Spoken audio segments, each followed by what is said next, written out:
As I swept the voluminous skirt aside and gazed into the mirror, memories of how it all began flooded my mind. I was 17 when my lifelong secret was laid bare, discovered in the most unceremonious way when Dad walked in on me. At that moment, I was dressed in a snug sheath dress, black heels clicking softly against the floor, my hair styled in a neat pageboy cut. My makeup was as polished as my novice hands could manage, and the sweet scent of perfume lingered in the air. There was no escaping the truth anymore. Summoning every ounce of courage, I greeted him. "Hi, Dad," like it. It was the last thing he wanted to hear, and his expression made that clear. "My name is Jeff Otis. I'm 17, standing at 5'6" and tipping the scale at 128 pounds. My brown hair and matching eyes complement a pale complexion I inherited from Mom." Dad's stare felt endless, but eventually he ordered me to head down to the dinner table. "Like this?" I asked, stunned. "Exactly like that. Now move," he commanded. Reluctantly, I left the room, feeling his heavy presence behind me as he followed. Emily noticed me first, gasping audibly, but it was Mom's reaction that made my heart race. She stood abruptly, her eyes scanning me from head to toe. Dad broke the silence with his cold delivery. "I found him like this in his room and thought he should share his look with you." Suggested. "Not exactly." Mom, however, seemed calmer. "Come sit down, dear," she said, gesturing to the seat next to her. My nerves were frazzled. I felt like a drenched cat cornered by a predator. Emily's wide-eyed stare lingered on me through the entire meal. Dad scowled often, and I could barely swallow a bite of food. After dinner, Dad barked another order. "Help your mother clear the table." I obeyed, joining Mom and Emily to clear the dishes. Once finished, I attempted a swift retreat to my room, desperate to shed the clothes. Mom stopped me in my tracks. "I think we need to talk. Let's go to the den." In the den, I perched on the small couch, my knees pressed tightly together, while Mom sat across from me in a chair. Her expression was unreadable. "I'll start by saying that you know how pretty you are, so there's no need to dwell on that. But I need you to explain everything: how you got the clothes and why you're dressed this way." I shifted nervously, my shiny red nails glinting under the light. The faint floral aroma of my perfume hung in the air, mingling with the quiet tension. There was no chance of convincing her this was a random prank. I'd spent nearly $100 on the ensemble, from the panties and bra to the dress and shoes. I suspected Mom had already figured as much. I could have feigned ignorance, pretended it was a joke, but her steady gaze told me that route was hopeless. "I like it, Mom," I confessed finally. Her lips tightened slightly, but she nodded. "I can see that. You've done it well. But why?" "Why?" That was the crux of it, wasn't it? "I don't know exactly why, Mom. It just feels right somehow." She considered my words carefully. Over the years, she had caught me experimenting in private more than once. I'd even dressed as a girl for Halloween a few times, but this moment felt different. There was no going back now. "I understand," she said at last. "Well, since you're out of school for the summer, perhaps you should spend the time dressing as a girl full-time. Would you like that?" It was a dream I held close to my heart, but fear tempered my enthusiasm. "Can I think about it, Mom? I mean, what about the guys?" "No," she interrupted firmly. "I need an answer now. If you say yes, I'll make sure you have more clothes and teach you how to present yourself as a young lady. But if you say no, I never want to see any feminine clothes or items in your room again. And I need your promise that you'll never dress this way again." This felt like an impossible choice. Saying yes meant surrendering my summer plans entirely, as Mom would see to it that I lived as a girl every single day. But saying no, that would likely involve making a promise I knew deep down I couldn't keep. Torn between these two paths, I sat there, searching desperately for some middle ground. Mom waited patiently, her expression calm, though the faint smile playing on her lips suggested she knew there was no third option. "Dad," I managed to squeak, clinging to a shred of hope.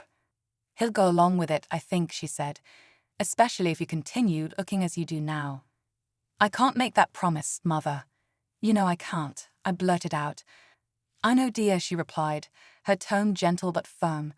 "It's going to be challenging for you, but if you put your best effort into this, everything will turn out fine." She reached out, patting my hand softly before pressing the issue once more. "I need your decision, sweetheart." I hesitated, weighing my words carefully. "I've never made you a promise I couldn't keep, and I'm not about to start now. So what does that mean?" Her eyes brightened as though she'd been expecting my response. "It means that tomorrow morning we'll go through your clothes and add to your wardrobe. From now on, you'll be dressing as a girl." She paused, tilting her head slightly. "Now, there's one more thing. We need a name. Jeffrey won't do, obviously. Have you thought of one you like?" This was at the moment I'd dreamed about, but never dared say out loud. Swallowing my nerves, I whispered Nancy. A warm smile spread across her face. "That's a lovely name. Nancy, it suits you perfectly." She stood and motioned for me to follow. "Now, let's go tell your father and sister." Standing beside Mom in the living room, I held my breath as she announced the news. "From now on, we'll be calling her Nancy, and she'll be dressing as a girl," she said. Dad barely glanced up from his newspaper, giving me a brief, scowling look before turning back to his reading. Emily, on the other hand, couldn't suppress a wide, mischievous grin. "Emily Ann," Mom said sharply, fixing her with a glare, "if you tease her or tell anyone about this, you'll regret it more than you can imagine. Do you understand me?" Emily's smile vanished in an instant. "Yes, Mother," she muttered, her enthusiasm clearly deflated. Back in my room, I pulled out my meager collection of clothes and couldn't help but laugh bitterly at how pitiful it was. Old, worn-out pieces that were too small, too short, or too tight. This was the sum total of my attempts to embrace who I was. The outfit I'd worn last night was one of the few things that actually fit, and now Mom expected me to dress like this every day. She would have to spend a fortune to make it happen. Emily's wardrobe wouldn't be of much help either.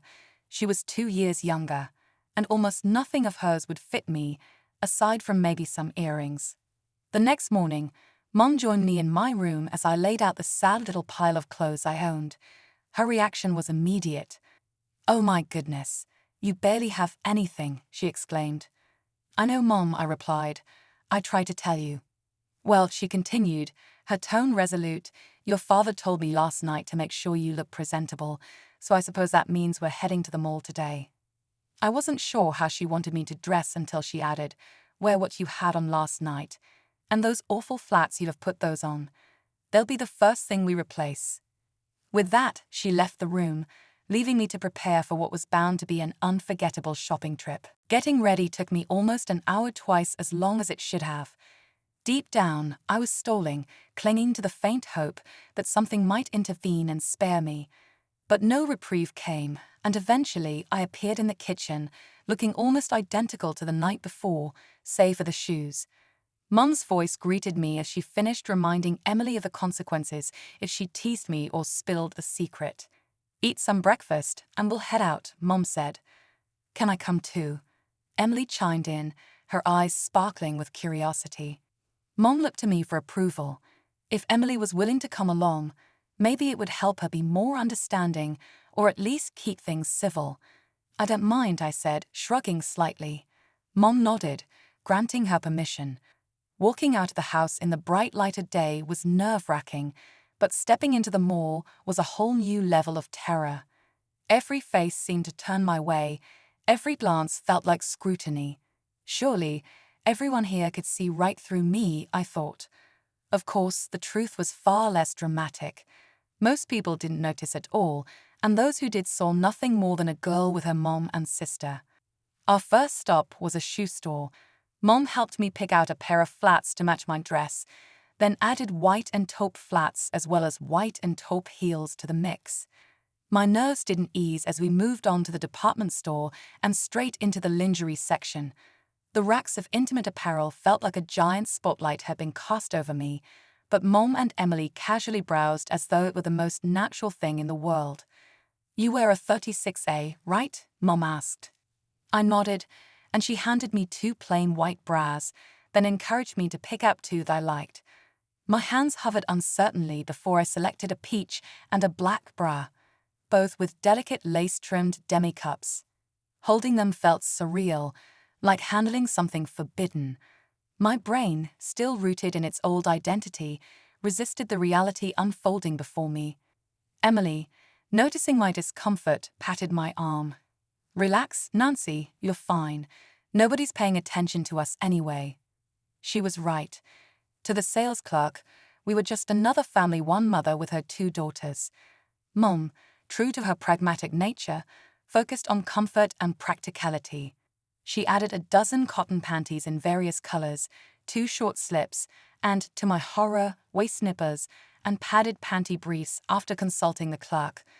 I felt a wave of relief when we finally left the lingerie section, which had always felt off-limits to me.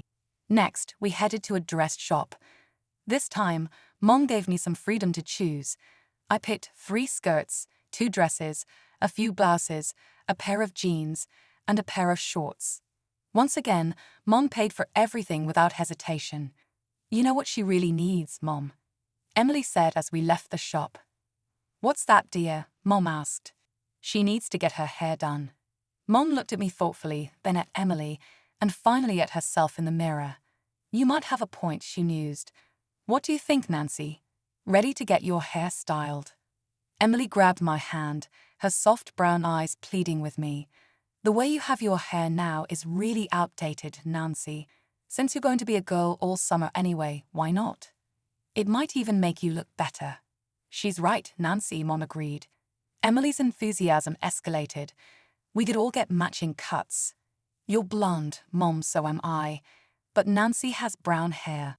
If she wants to blend in, changing her hairstyle and color could be perfect." Their gazes turned to me expectantly, but I stayed silent, trying to imagine myself as a blonde. Before I could form a protest, Emily squeezed my hand, and I found myself saying yes. "Matching haircuts?" Mom asked, her tone turning playful. Emily grinned. "Why not? It'll be fun." The next thing I knew, I was walking down the center of the mall, arms weighed down with bags and boxes, as they ushered me toward the salon. My mind raced, picturing what this transformation might mean, but there was no turning back now. Emily and I stood nearby while Mom spoke with the stylist, arranging everything for us. As it turned out, Emily was first, and I took the seat next to her when my turn came. The stylist, cheerful and confident, looked over at me. "Your mom says you're all getting the same style, and we think this one suits everyone. You've got enough hair for it, but yours might need just a touch more work, dear." I nodded, unsure what exactly she meant but too nervous to ask. My hair was washed thoroughly, then the process began: chemicals, rollers, caps, and finally, a stint under the dryer. I was completely in the dark about what she was doing, but figured it couldn't be too bad if all 3 of us were getting the same treatment. While I sat under the dryer, a young technician approached and began working on my nails. Acrylic extensions.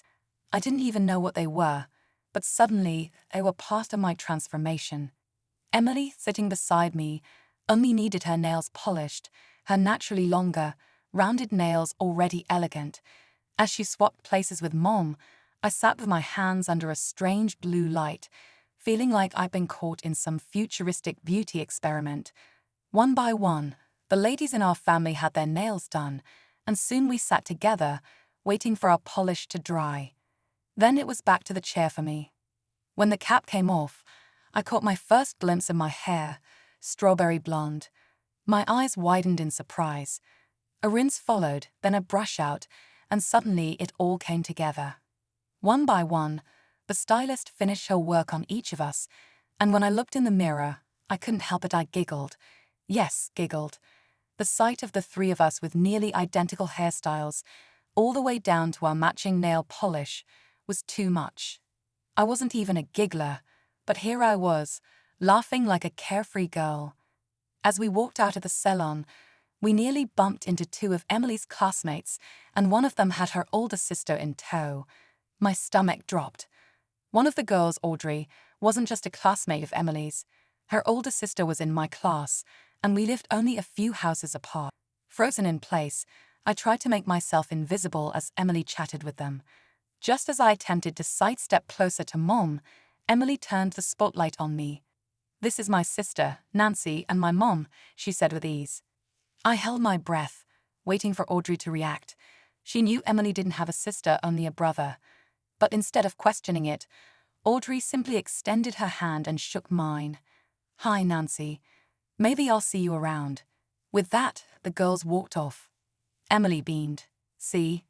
They didn't recognize you." "Yes, but they live down the street, Emily." "Audrey and Tina, no, we don't have a Nancy in the family." Mom gave me a knowing look, her expression unreadable for a moment before softening. "Come on," she said. "Let's keep moving." Our next stop was a well-known makeup store. "You've had your hair and nails done, Nancy," Mom said. "We might as well go all out." She told me that if the makeup artist did a good job, she'd buy whatever they used on me. I wiped off the makeup I'd so carefully applied that morning, nervously hoping the woman wouldn't notice the faint shadow of my beard. But if she did, she didn't say a word. With expert hands, she applied a new foundation, starting with small dabs and blending them seamlessly across my face and neck. Then came a soft translucent powder, which set my skin with a smooth matte finish. The difference was immediate. My face appeared softer, more feminine. Next came the eyeshadow, delicate layers of pastel green and grey, followed by black eyeliner. She let me apply the liner myself, guiding my hand to perfect the almond-shaped outline. My cheeks were kissed with a pale coral blush, and finally, my lips were painted in a deep, rich plum. I stared at my reflection, my mouth slightly open in awe. I had never managed to make myself look this good, not even close. Mom smiled at the artist. "Do you sell these colors in a kit?" "Of course," the woman replied. "We customize them for each client." One moment. Emily leaned in, wide-eyed. "Damn, Nancy. I wish I looked as good as you." "Thanks, Emily," I muttered, still amazed by my transformation. For the first time, I felt certain that no one would recognize me. Nancy had fully emerged in just one day. As we left the store, I thought we were done, but Mom led us into a small jewelry shop. "One last thing," she said with a twinkle in her eye. By the time we left, I had pierced ears, a dozen pairs of earrings, a few necklaces, a simple gold watch, and 2 rings. Emily grinned as we walked out. "Maybe you can borrow some of my stuff now, Nancy." "Thanks, Emily," I replied, smiling. For the first time, her words didn't feel like teasing, they felt like solidarity. "I think we've done enough damage to your father's credit card today, girls. Let's head home," Mom declared with a satisfied smile. Back in my room, Emily helped me carry everything upstairs. As we unpacked, she had an idea. "Let's both wear our shorts. I have a pair almost like yours, and you can borrow Mom's pink shell top. We'll look like twins." I hesitated but agreed, finding the top in Mom's room and quickly changing. When I saw Emily again, I had to admit she was right, we did look like sisters. No, more than that. We looked like twin sisters. Laughing at how alike we seemed, we headed downstairs to the kitchen. Dad was sitting at the table with a sandwich when he looked up and nearly choked. His eyes widened as he stared at me. "I think we made some real improvements today, don't you?" Mom said with a grin, clearly amused by his reaction. Still sputtering, Dad finally found his voice. "Damn, you look I didn't think you'd look so feminine," I offered, arching a brow. "Yes, so feminine," he admitted, shaking his head. "Well, I am," I replied firmly, "and I like it." Before he could respond, the doorbell rang, and Emily dashed off to answer it. A moment later, she returned with Audrey and her sister Tina in tow. "Tina and I are going to my room, okay?" Emily asked. "Sure, honey. Go ahead," Mom said, waving them off. Audrey, however, stayed behind, her eyes locked on me. It wasn't until she tilted her head slightly that I realized she was waiting for something. "Would you like a soda?" I asked, breaking the silence. "Yes, please," she replied with a smile. I grabbed 2 sodas, and we moved out to the patio, leaving Mom to explain things to Dad. Audrey turned to me as soon as we sat down, her expression curious. "You're really pretty, Nance. How come I've never met you before?" I forced a small laugh. "I have a habit of keeping a low profile, I guess." Her gaze didn't waver. "Is that because you're really Jeff?" Caught off guard, I said nothing, waiting for her to continue. It doesn't matter to me, she said quickly. I just want to know why you never told me you felt this way. I thought we were closer than that. I sighed, knowing I couldn't avoid it any longer. Can you imagine how that conversation would have gone? Gee, Audrey, that's a cute dress you have on. I have one just like it, only in green. You'd have run so fast I'd choke on the dust. She laughed, the tension breaking for a moment, before her expression turned serious again. But this isn't just a one-time thing, is it? You've changed your hair color, got acrylic nails, a soft perm, and your makeup is flawless. Nails and perms last for months, Nancy. Have you actually become a girl? I wish, I admitted softly. But no, the best I can do is look like one for now. Well, you're doing better than some of the real girls I know, she said with a grin. Thanks, I replied, unsure how to feel about that. We sat quietly for a moment before she asked the inevitable. How long are you going to do this, Nancy? I mean, what about school? I sighed again. I know. My parents say all summer. But if I spend 3 months as a girl, how do I go back to school as Jeff? I'll be lucky if I don't start walking or talking like a girl by then. Was all she said, her lips pursed in thought. As we sat there, I noticed the familiar look on her face, the one she got when she was about to say something bold. Audrey and I had grown up together. She was like another sister to me. She was cute, not just childishly so, but the kind of pretty that would soon blossom into something stunning. Almost as tall as I was, with tightly curled auburn hair, piercing blue eyes, and a wide, sparkling smile, she had a natural charm that made her the subject of more than a few boys' dreams at school. And here she was, calling me pretty. I was thinking of having a party on Saturday. Want to come? She asked casually. I can't, Audrey, I stammered. Why not? The way you look, half the guys in school would be hitting on you. But I'm not a girl, I protested. They don't know that, she countered with a shrug. And I'm pretty sure you're not going to let anyone get close enough to find out, so what's the harm? Come over, have a good time, and wear something dressy. I don't have anything dressy, I said, shaking my head. Think about it, Nancy, she said as she stood to leave. Be there at 7 on Saturday night. I watched her walk across the yard, her confidence unwavering. Just then, Mom joined me on the patio. That black dress you have is dressy enough for the party, Nancy, Mom said, her tone firm yet encouraging. With the right jewelry and accessories, it'll work perfectly. I'm not going, I replied, shaking my head. I think you should, Nancy. You can't stay cooped up in the house all summer, she countered. But take a good look at yourself, Nancy, and be honest. Do you look more like a boy or a girl? I hesitated, then admitted, I know, I look like a girl now. But no buts, Mom interjected. I want you to go. It'll be fine. I sipped at the remnants of my soda, unsure how to respond. Mom pulled her chair closer, her expression soft but determined. Your father almost had a heart attack when he saw you earlier today, Nancy. He didn't expect you to look so feminine, and he certainly didn't expect you to like it as much as you. That shook him more than you realize. She smiled, her eyes twinkling with mischief. I'll tell you something, Nancy. If you embrace this and commit to being the daughter you're presenting yourself as fully and completely, I'll bet you'll have your dad wrapped around your finger in no time, just like Emily does. I couldn't help but chuckle at that. It was true. If Emily said the word money, Dad's wallet practically flew out of his pocket. Still, my doubts lingered. If I go to this party, Mom, someone is going to figure it out. Sure, I look like a girl, but everything else, how I walk, how I move my hands, it's not feminine. What if someone finds out? What do I do then? Kill myself? No, dear, she said, her tone gentle but unwavering. You hold your head high, do your best, and if anyone says something, you neither confirm nor deny. Let them stew in their own uncertainty. I promised her I'd think about it. With 2 days left to decide, I felt the weight of the decision bearing down on me. The next day, Emily decided to keep me busy.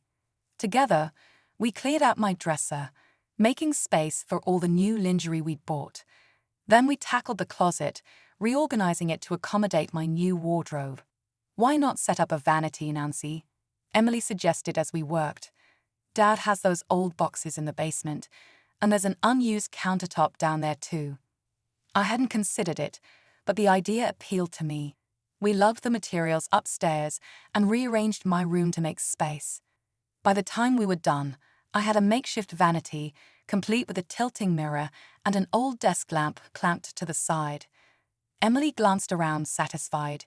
"You can still wear some of your jeans, maybe a few of your old tees, and your gym shoes might work with certain outfits."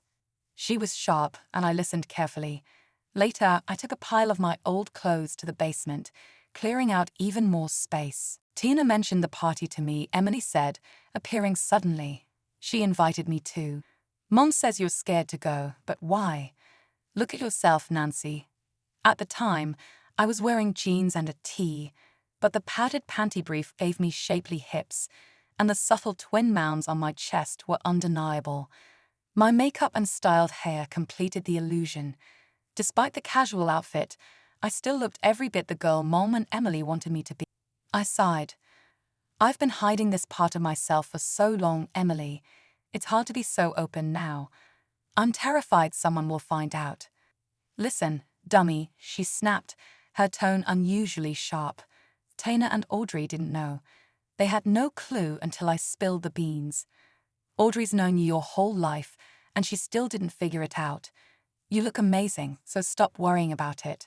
Her sudden tirade was out of character, but her words hit home. I couldn't argue with her logic. "Unless you let some guy get into your pants," she added with a smirk, "how would anyone ever find out?" Her words echoed something Audrey had said, and I couldn't ignore the truth in them. Emily crossed her arms, her expression firm. "I'm going to that party, Nancy, and so are you. I'll even help you get ready if you want, but you are going."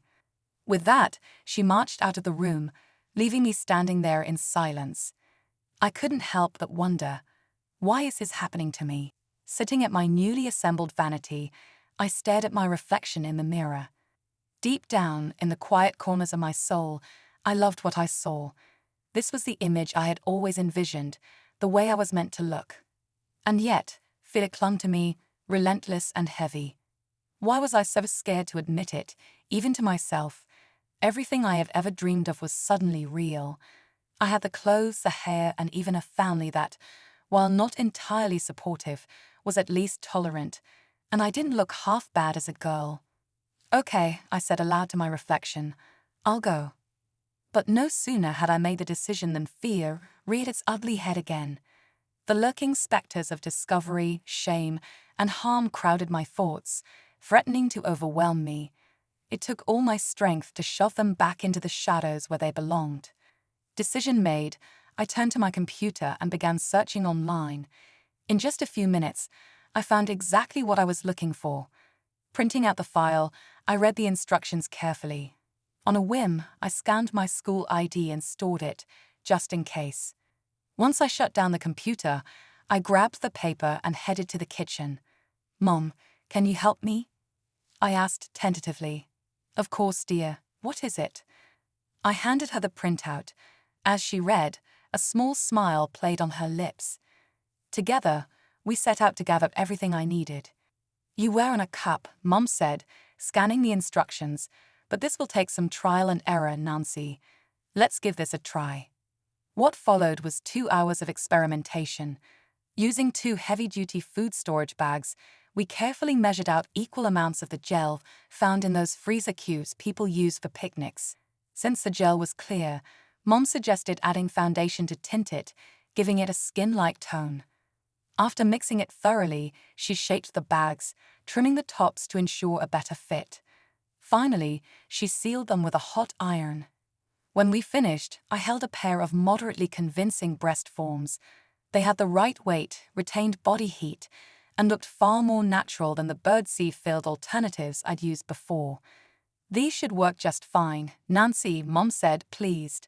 "Go try them on." Back in my room, I slipped them into my bra. The moment they were in place, I felt an incredible difference. They filled the cups perfectly, looked natural under clothing, and even felt right when I touched them. At dinner that night, Dad squinted at me and asked if something had changed. I simply said no, and Mom remained silent. Even Emily didn't notice, but my blouse now stretched gently over fuller, more rounded breasts. On Saturday afternoon, I locked myself in my room to prepare. Stripping down, I headed to the bathroom and used a depilatory cream to remove all my body hair, not that there was much to begin with.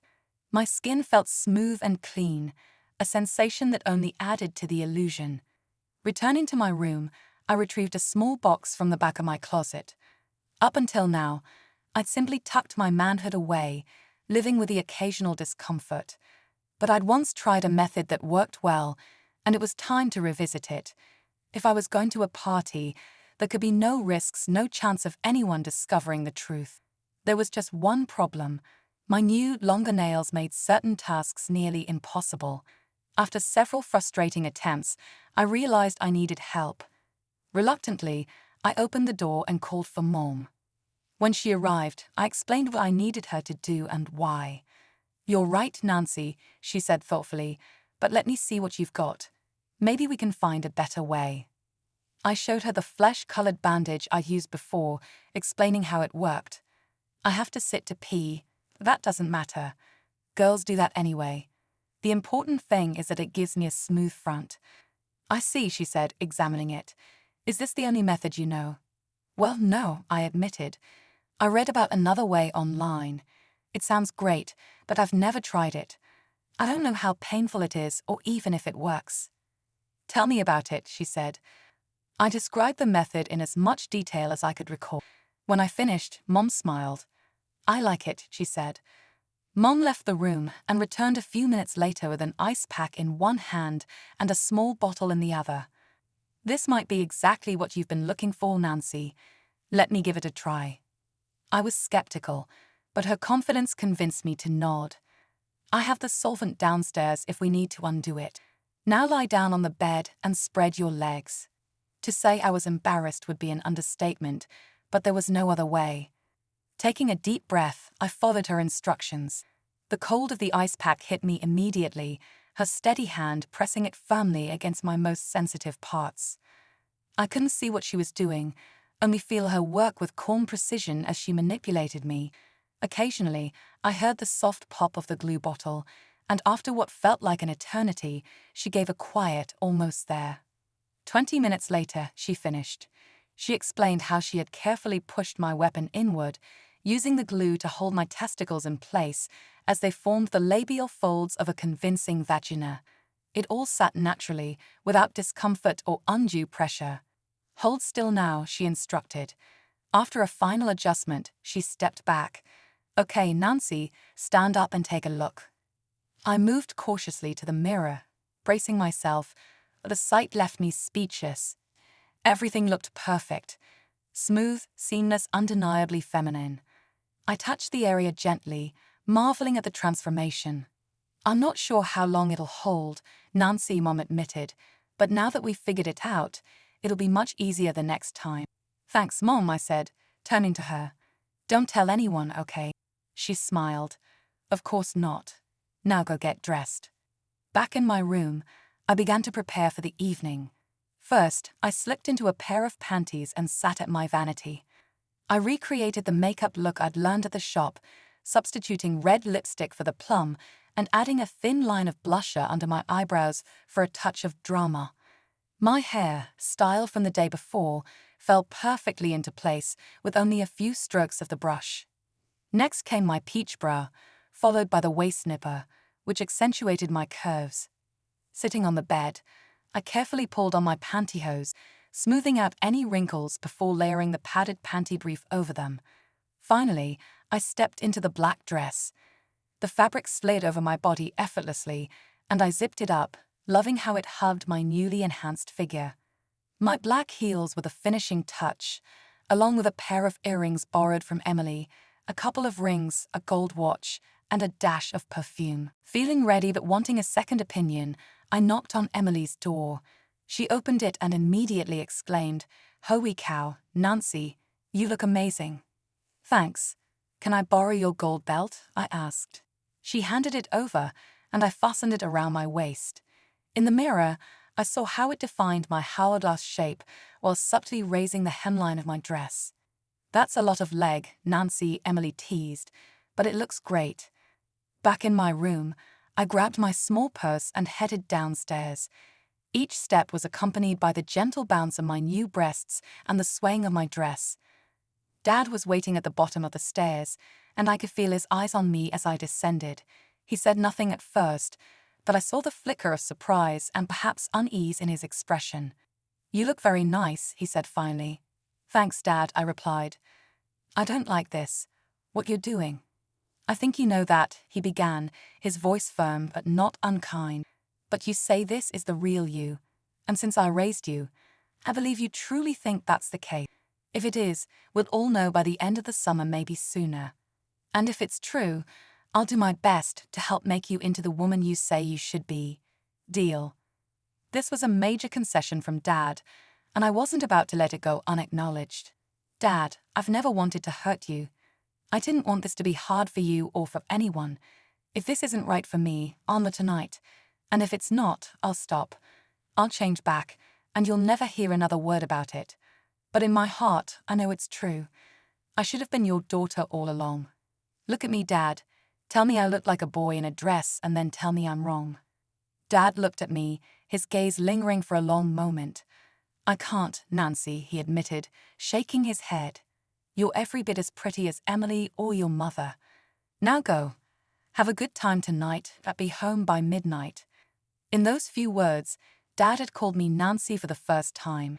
He had said he would help me, and though he didn't say the words directly, I could feel that he loved me. It was there, tucked between his hesitant sentences and the way he looked at me. Overwhelmed, I hugged him, leaving a lipstick print on his cheek. "Thanks, Dad." "Have fun tonight," he said, his voice softer than usual. Emily descended the stairs then, and I had to admit she didn't look 14. Her dress was short, like mine, but with a round neckline instead of my square cut. Her hair was styled in a neat braid, her makeup flawless. She must have padded her bra, but with her long legs and confident smile, she looked older than her years. "You girls have a nice time," Dad said, "and if there's any trouble, come straight home." Emily and I left the house at 7 and walked the short distance to Audrey's place. Mrs. Fulton opened the door and greeted us warmly. "Emily, and who is this?" "This is my sister Nancy," Emily said without hesitation. "Nice to meet you, Nancy. The party's on the patio, so you girls go on back." Mrs. Fulton knew full well that Emily didn't have a sister. I could only assume Audrey or Tina had told her about me. Smiling politely, I followed Emily outside. Tina joined us almost immediately and pulled me aside. "Audrey wants to see you in her room," she said. Nervously, I stepped back inside. "Mrs. Fulton, Audrey said she wanted to see me in her room." "Of course, dear. Go on up." Her bedroom door was open, so I knocked lightly and stepped inside. Audrey was brushing out her hair, her reflection radiant in the vanity mirror. She slipped on her shoes and turned to me with a smile. "You look better than ever, Nancy. What changed in the last few days?" "A lot," I admitted, "but I'd rather not talk about it." "Fair enough," she said with a knowing smirk. "But I'll find out eventually." "Not from Emily, you won't," I shot back, "because she doesn't know either." "Touché. Sneaky," she laughed, her face lighting up, and then gave me a quick hug. "I'll tell you now," she began. "I invited 5 guys and 4 girls tonight." My stomach dropped. She was trying to set me up. My panic must have shown because she grabbed my arm and pulled me to the vanity. "See that girl in the mirror?" she said, pointing at my reflection. "That's Nancy. She's new in town and doesn't know a soul. I threw this party so she could meet people and maybe make some friends, and now she wants to run away before it even starts." Her words hit hard, but she wasn't finished. "Nancy is beautiful, shy, smart, and sexy all at once. I've known her my whole life, even if I just met her. And I think all she needs is to find herself. That's why she's here tonight. Yes, I invited an extra guy, but she needs to learn how to manage men. It's a woman's job to keep them in line, after all." She smiled, but her tone was firm. "So, Nancy Otis, What's it going to be? Hiding again? Or finally being yourself? Her bluntness left no room for excuses. I glanced at her, then back at the mirror. Can I do this, Audrey? Can I really be the girl I've always known I was inside? Self-doubt is such an ugly emotion, Nancy, she replied. Of course you can do this. You don't have a choice, really. If it wasn't right, you never would have come this far. She placed a reassuring hand on my shoulder. Be yourself and you'll be fine. Who? I asked, meaning which boy she'd had lined up for me. Brian, she said with a sleek grin. He's unattached, smart, and nice-looking. Mostly, though, he's unattached. Oh, and he's partial to blondes. We went downstairs just as more guests arrived. Audrey greeted them at the door and led everyone to the patio. As she introduced me to the group, I watched carefully, searching for any flicker of recognition. There was none. The girls seemed to see me as a potential rival, while the boys eyed me like fresh meat. It was eerie pretending I didn't know them when I had spent years sitting in the same classrooms. As we ate, Brian came over and sat beside me. Audrey said you're new around here and might need a guide to the good life, he said with a grin. It was an original line, and I couldn't help but smile. I might. Why? I'd like to volunteer for the job, he replied smoothly. I glanced at Emily, who caught my look and immediately took Tina with her, leaving us alone. I've never really dated much, Brian, I admitted. That's okay, I haven't either, he said with a crooked smile. Why did you let me take you to a show tomorrow? My heart skipped. Now what? I could say no and miss out on the chance to experience something I'd always imagined, or I could say yes and step further into the life of the girl I had become. Saying yes would also mean admitting, at least to myself, that I was embracing this new identity fully. I'd like that, Brian. Thank you, I said, my voice soft but steady. His face lit up, and that endearing crooked smile widened. For the rest of the evening, he stayed close to me, which seemed to settle the other boys, and the girls stopped viewing me as competition. Where do you live, Nancy? He asked casually. Just 3 houses down. Great. I'll pick you up at 6. We can grab a burger before the show. We even danced a moment that didn't go unnoticed by Emily and Audrey, who were clearly delighted by the sight. At midnight, Emily and I walked home together. You got a date, Emily teased, her voice filled with excitement. I didn't respond, but inside, I was glowing. As I lay in bed that night, I let my hand wander to my smooth, newly feminine form. My fingers traced the area where my manhood once was, marveling at the transformation. I knew how I looked, but this was the first time I truly felt it. The sensation was foreign yet familiar, comforting and thrilling all at once. Smiling to myself, I drifted off to sleep, my hand resting gently over my newness. The next morning, I wrapped a robe around myself and padded into the kitchen, where Emily and Mom were already chatting. Pouring myself some coffee, I joined them. Emily says you have a date, Mom said, raising an eyebrow. With who? Brian, I replied, keeping my tone light.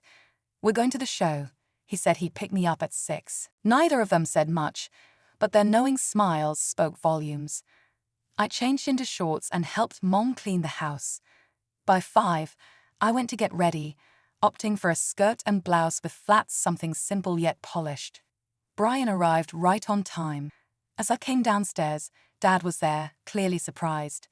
Dad, this is Brian. He and I are going to the show. Dad took it in stride, though his expression was a little tight. Have her home by 10, he said to Brian, who nodded politely.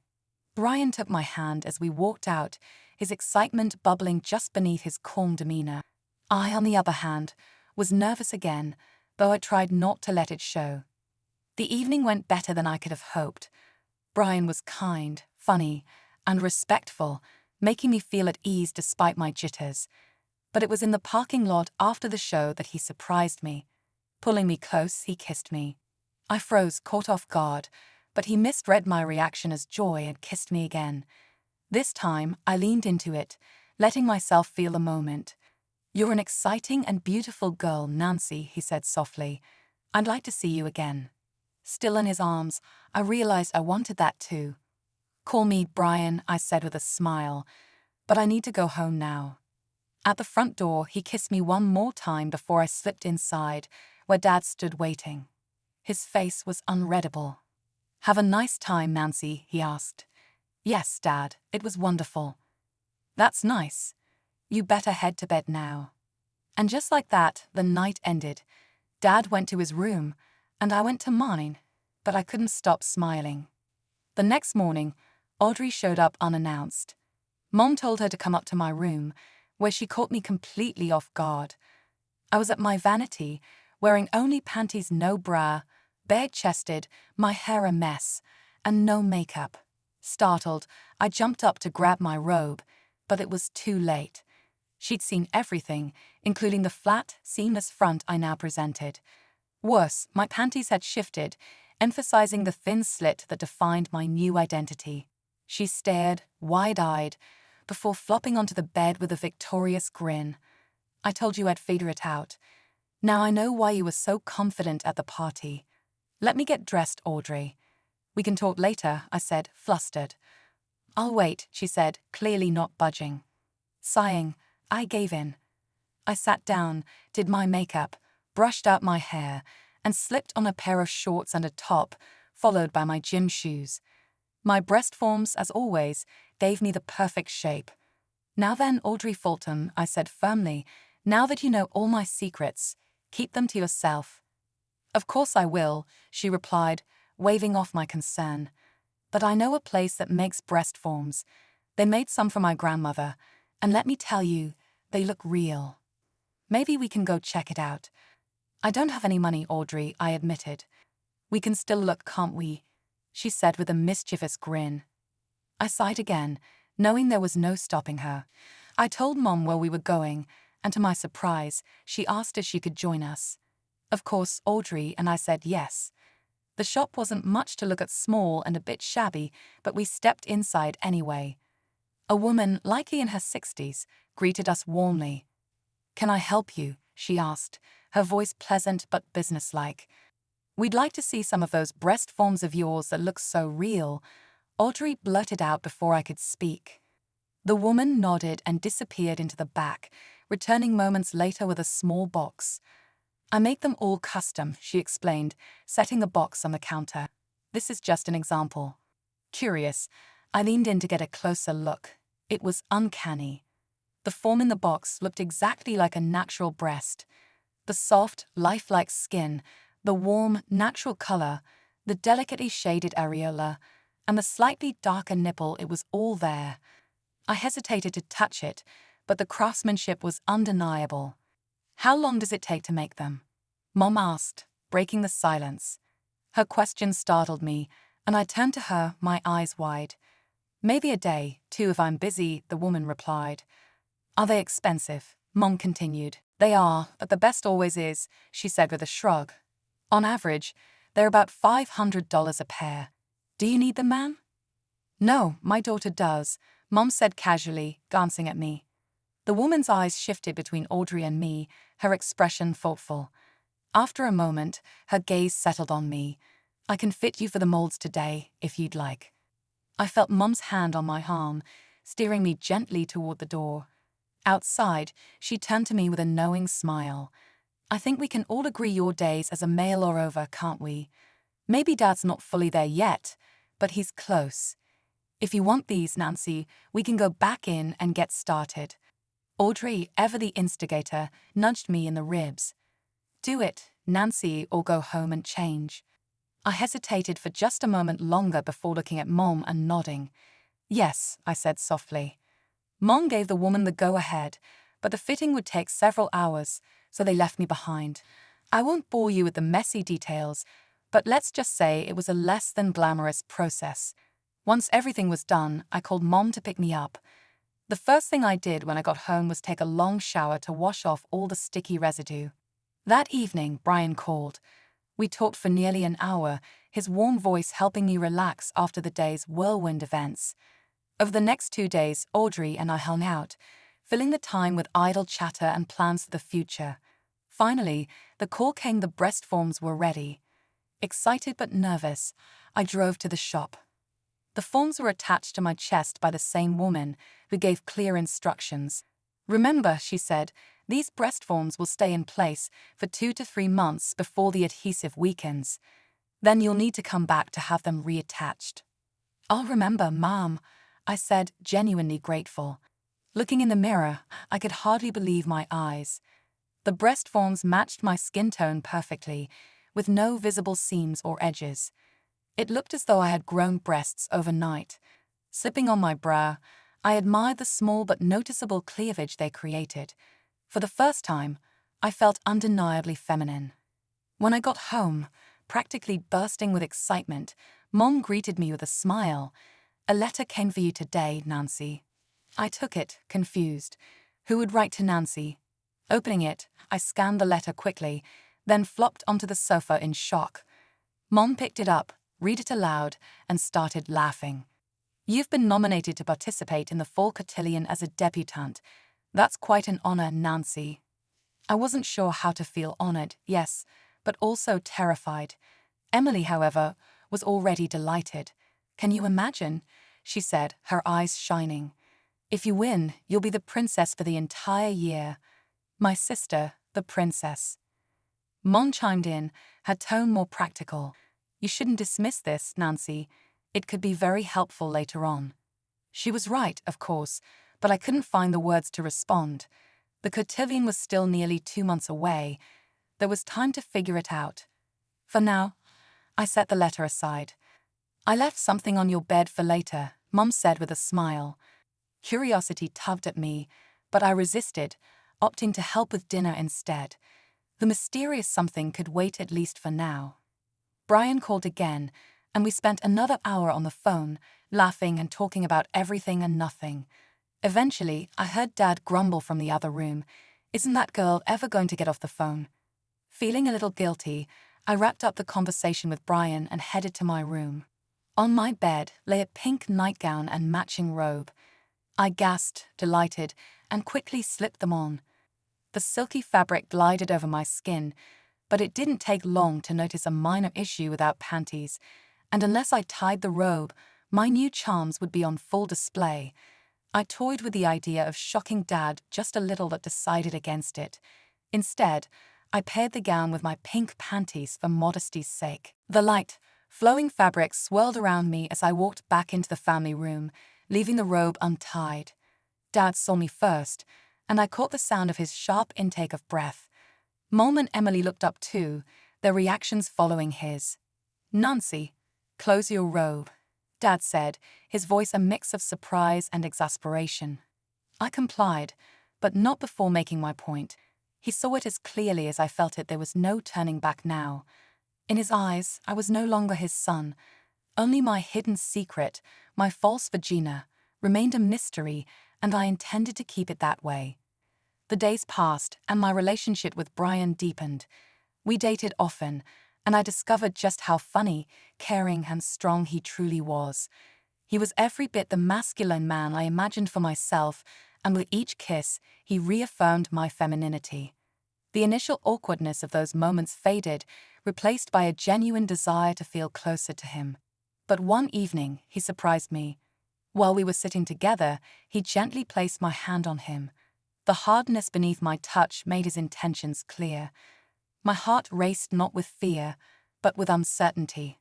I wasn't ready for this step, and I pulled away, shaking my head softly. He didn't push, but I could see in his eyes that he understood.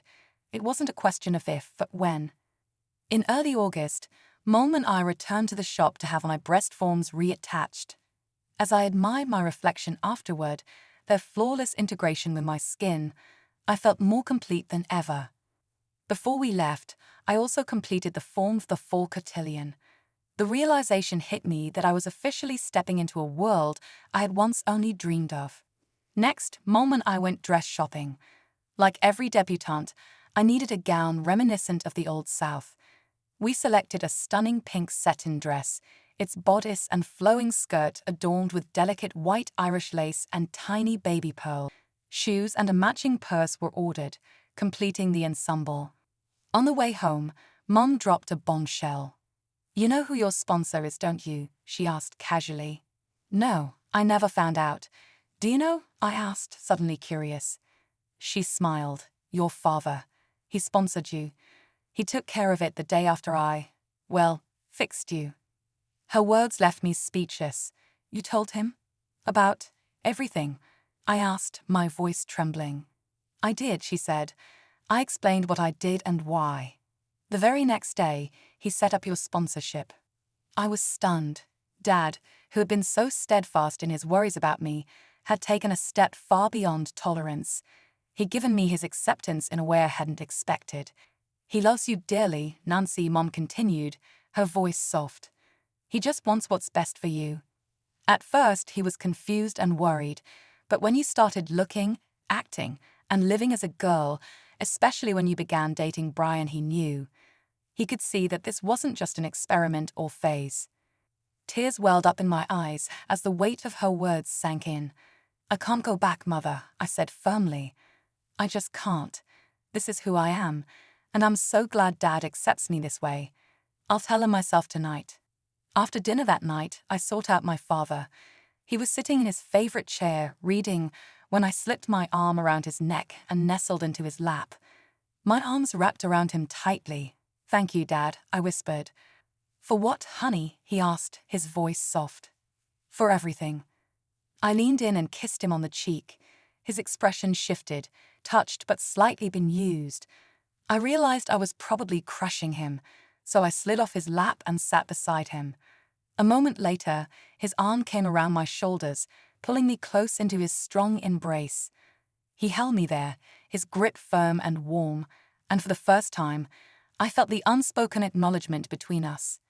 Our long journey through confusion, discovery, and acceptance had reached its destination.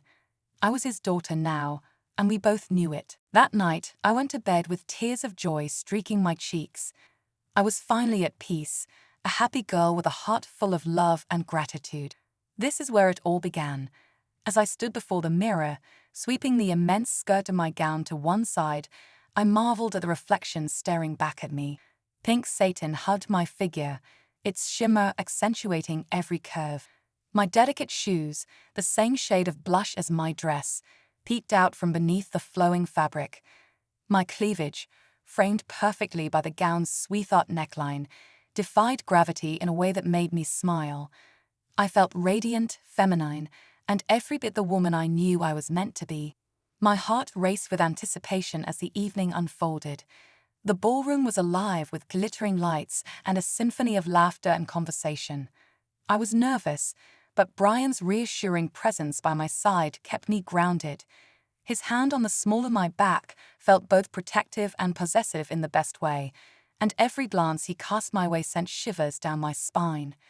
When it was my turn to be presented, Brian offered me his arm and led me across the stage. The applause of the crowd was deafening, yet all I could focus on was the pride in my father's eyes. He stood tall, handsome, and composed, watching me with a smile that spoke volumes. He saw me not as the child he once knew, but as the woman I had become. That night, I wasn't crowned the princess of the cotillion, yet in my heart, I knew I held the title anyway. To my father, I was his princess, radiant and strong, and to Brian, I was his queen, the girl who made his heart race. In their eyes, I had already won. As the evening wore on, Brian and I stepped out onto the balcony for a moment of quiet. The cool night air wrapped around us as we looked out over the city lights. He turned to me, his eyes intense. Nancy, there's something I've wanted to say for a while now. My breath caught, the gravity in his voice sending my heart into overdrive. What is it, Brian? I've never met anyone like you, he began, taking my hands in his. You're beautiful, yes, but it's more than that. You're kind, strong, and so uniquely yourself. You make me feel like I can be more, like I can be better. His words melted me, but before I could respond, he pulled me into a kiss soft at first, then deep and fervent. For a moment, the world disappeared, leaving only the two of us beneath the stars. When he pulled back, his forehead rested against mine. I don't care what anyone else says or thinks. You're perfect to me, Nancy. Tears welled in my eyes as I whispered, Thank you, Brian. You don't know how much that means to me. The night ended, but its magic lingered. As we drove home, I couldn't help but feel like I was on the cusp of something extraordinary. The love and acceptance I had longed for my entire life were finally mine, not just from my family, but from myself. I wasn't just a daughter or a girlfriend. I was a woman, whole and proud, ready to embrace the future. When I walked into the house, Dad was waiting. "Did you have a good time, Nancy?" he asked, his voice gentle. "The best, Dad," I replied with a smile. "Absolutely the best." In the end, it wasn't a crown or a title that defined me. It was the love of those around me, my father's unwavering support, Brian's tender adoration, and my own belief in who I was. As I drifted off to sleep that night, I knew I was the luckiest girl in the world. And tomorrow?